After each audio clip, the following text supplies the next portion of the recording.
collection.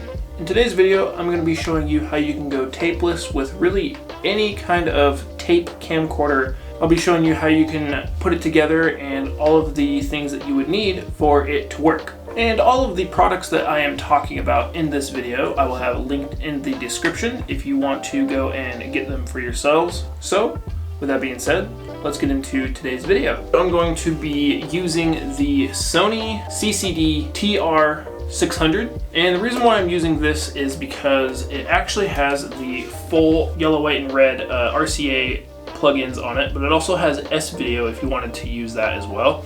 But another reason why I'm going to use this is because it doesn't actually have a screen, and that brings me to my next product I'm going to be using, and that is the ClearClick Video to Digital 2.0 video converter. The reason why I'm going to be using this is because it does have a screen, and since you are going tapeless, if you are using a camera or camcorder that doesn't have a screen on it, it only has a viewfinder, then here's your monitor. So this is a great way to actually have a monitor and go tapeless at the same time. And another thing that I recommend using is a filming handle, much like the one that you see here. I have a review on this filming handle. Not a lot of people watched it, so I'll leave a card up above if you want to check this review out on this. But this one is very, very adjustable, and I think it will work great for this kind of a setup. And I'll show you why you would want a filming handle here in just a second. A lot of these actually have cold shoe mounts on here, so you can mount things on top of it, which you will be able to mount your ClearClick video converter onto. So that comes to my next step. You will need one of those, I don't know exactly what they're called, but they're the little phone holders.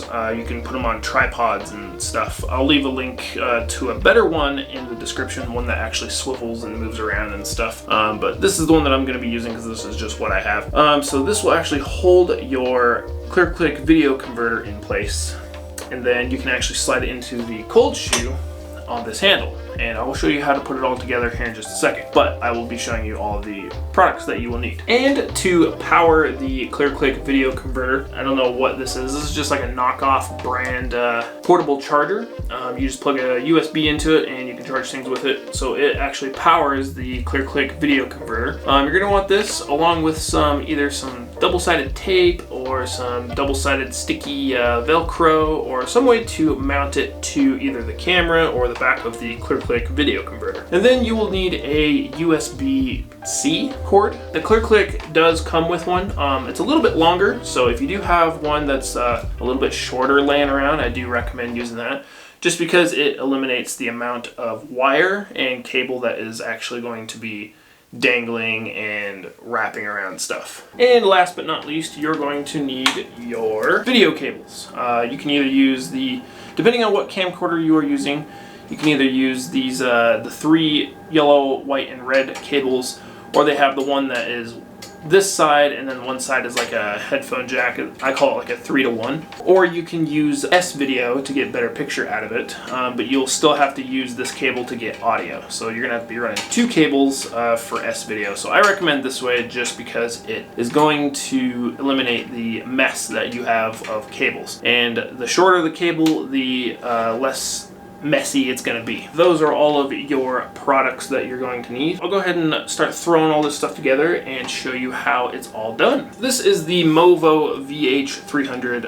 aluminum filming handle. It's collapsible and it's highly adjustable. And depending on what you use, you don't have to get one of these, but you can use whatever kind of a filming handle that is this kind of shape. If you have one of these, or if you plan on getting one of these, you got it all put together. Or if you have one of the plastic ones, you're gonna take it and you're obviously gonna just put your camera on it, put it to wherever it's comfortable for you to point and shoot and hold and all that. So once you have your camcorder screwed onto your handle, you can go ahead and take your ClearClick video converter and put it into the phone tripod holder. And the way that I do it is I kind of put it to where it's covering the HDMI plug-in, just so you still have room on the back side to stick your portable charger to, and make sure that it's out of the way. And then you also have the room up top to put your AV cables. So that's a good spot where I think it is.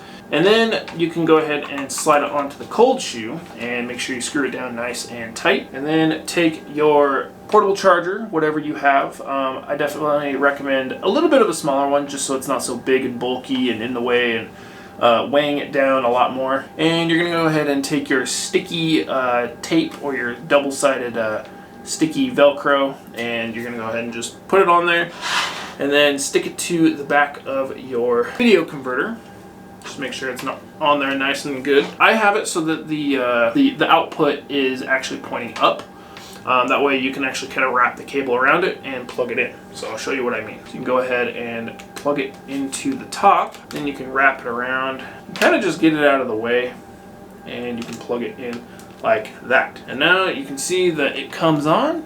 Then you'll go ahead and take your video cables and plug them into the right positions of where they go. And this is why the handle comes in handy, is you can actually take it and you can wrap it around the back here and kind of make sure that they're like totally out of the way. You don't have to wrap it super tight. You can just make sure it's out of the way. And then you can go over to the side here once you have them kind of wrapped around the spine of it. Plug it into the video source. And now you got yourself a tapeless filming rig. You don't have to actually run a tape in the compartment. You can find camcorders that have broken tape mechanisms and all that. As long as they turn on and the video looks fine, it's all good. And then just make sure that you have a SD card or a thumb drive plugged into your video converter. And then you'll go ahead and turn your camcorder on. And as you can see me on the screen of the ClearClick video converter. Instead of pushing record on the camcorder, you will push record on the video converter. It'll record whatever you are filming, and then it just saves it straight to a SD card or your thumb drive. Once you're done filming and all that, you can take your SD card and just put it right into your computer, and you're good to go. You're ready to start editing and making a video. One thing I do recommend though is when you do have it plugged in like this all the way, and it's all set up like this, turn the volume down all the way, because it kind of has that high screeching, intense noise that you get when you put audio devices together like this. So just make sure you turn the audio down on it. It's actually a very simple way, and like I said, pretty much any tape camcorder will work with this idea. And I definitely recommend it if you have a camcorder that doesn't have a screen on it. It just has a viewfinder, because you get a screen with it and you get to go tapeless. If this video was helpful in any way, make sure you like it. And if you have any questions on how this is set up, or any questions at all, don't be afraid to leave a comment and let me know what you are confused about or whatever. If you like the content, make sure you subscribe, because we make videos every week on old school camcorders. And thank you guys for watching, and we will see you in the next video. Have a good one.